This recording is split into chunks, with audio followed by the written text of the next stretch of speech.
Good morning. Today is Monday and I'm super excited because we only have 2 days this week. We only work Monday and Tuesday. I'm in my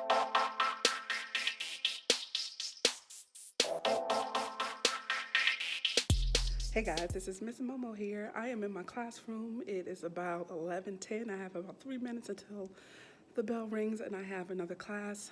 We have 7 periods per day. I taught 3. Fourth period is my planning, and I have just 3 more to go.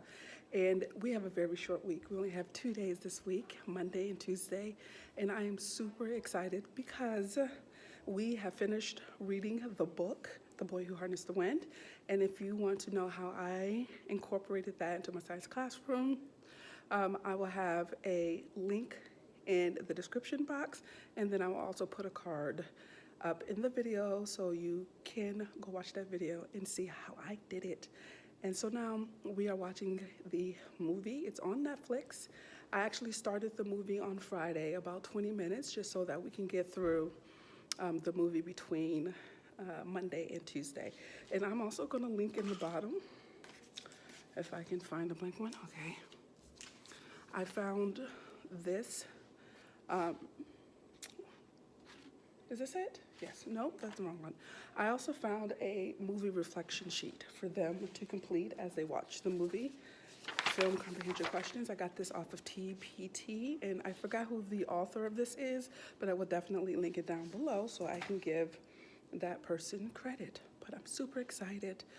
It's been a great day. They've actually sat and watched the movie. I told them at the beginning how they will be graded today. 1, a participation grade, that they actually have to sit down and watch the movie. And 2, there are some questions that they will be able to answer based on what they watched today. And I will collect it and then I will grade it. So they will get 2 grades today, participation grade and their comprehension question grades. And then tomorrow will be the same thing.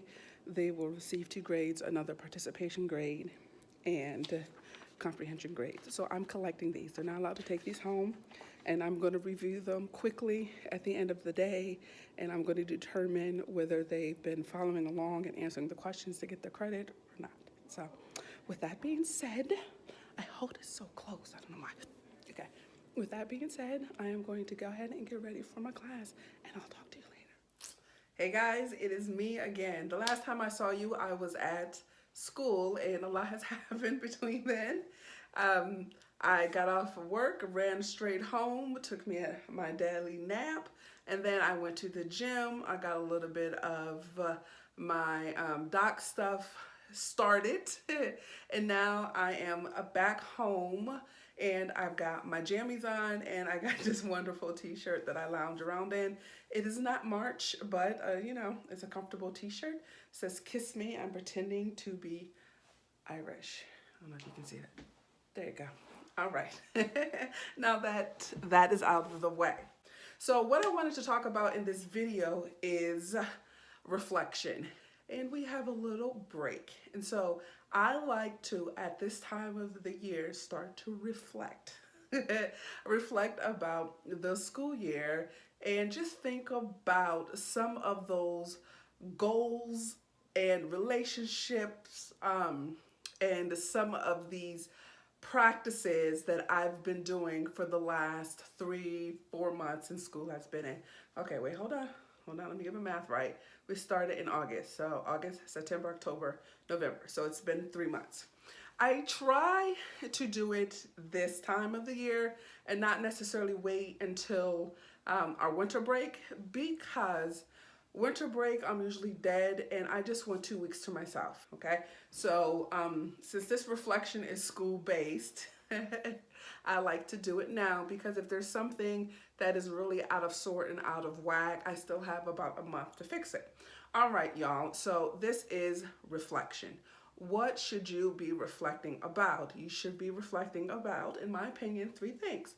1, you should reflect about your practice. You should reflect about your relationships, and you should reflect on your goals. So what do I mean by that? Your practice, okay? You need to reflect about your practice that you've been doing with your kids inside of your classroom.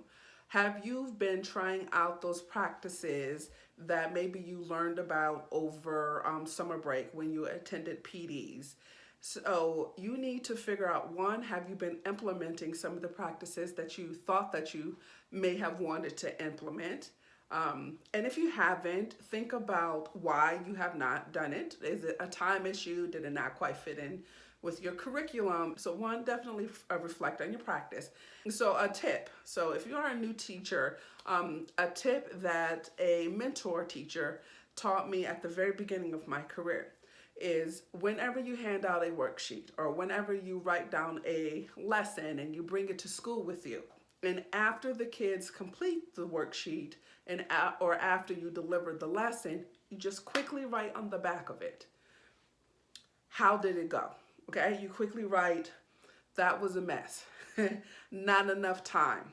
The kids thought it was too hard or it was too easy. And you think about using this worksheet again next year, or when you think about using this particular lesson as part of a lesson again, you just flip it over and you can remember, you know what, that didn't really work for me, so I'm not going to do it again next year. Okay, number 2. Reflect on your relationships. So this is super, super important for a couple reasons. One, I want you to think about the impact relationships have on your daily life. And I'm talking about the classroom. If you have great relationship with your kids, then your day is going to be an awesome day almost every day. Because you've been in situations, maybe if you've been teaching for a while, you've been in situations where you don't have a relationship with the class is a hot mess, you don't get them, they don't get you, it's just like going through the motions, waiting, oh my goodness, is it time for this class to leave yet? Terrible, okay? So you have to reflect on your relationships to figure out how you are going to make the relationship benefit for both of you.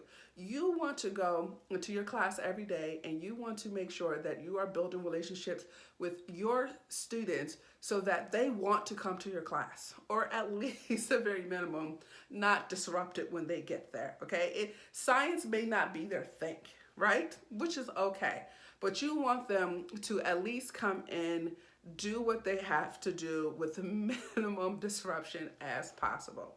It also goes for you. You want to make it so that when you go into class every day, that you are not stressed. All right. At this time of year, the third reflection is always about your goals. You have personal goals when it comes to your personal goals when it comes to your job. Okay, this is different than number 1 when it's about your practice, because sometimes your goal could be, I want to be a leader when it comes to my PLC.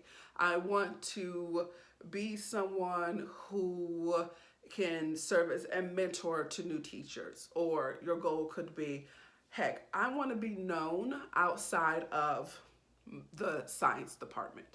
My goal is to get myself out there so that I am more social with my colleagues, so that when I walk over to the English department or the social studies department, they know who I am. Or your goal could be, I want to join a leadership team. Okay, whatever your goals are related to your work, reflect and see how you are making progress, okay? And if you're not making progress, this is the time to kind of reflect and say what I can do better to make this doable, so that at the end of the school year, I can check these things off of my list and say I had a successful school year. Thank you for watching. This is Miss Momo, and I'm signing off. Don't forget to subscribe, don't forget to like, and always don't forget to comment. And until next time, I'll see you later.